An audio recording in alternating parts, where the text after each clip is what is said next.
మనలో మనసు మారుతుందేమో, మనం న్యాయం చేస్తారేమో దేవుడు అని మనం విశ్వాసంతో వస్తున్నాం.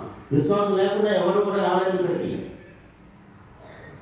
దేవుడి పట్ల విశ్వాసం ఉంది కాబట్టి వారు లేచి ఉన్నారని విశ్వాసంతో ఇక్కడికి వస్తాం.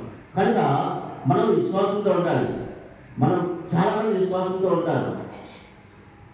నాకు అది కలిగింది ఇది కలిగిందని చెప్తుంటారు. వెరీ మంచిది. కానీ అది తటస్థంగా ఒకరోజు మన దగ్గర నుంచి పోతుంది. ఎలా పోతుందంటే మన పక్కన ఉంటారు, విశ్వాసంగా ఉన్నట్టు ఉంటారు.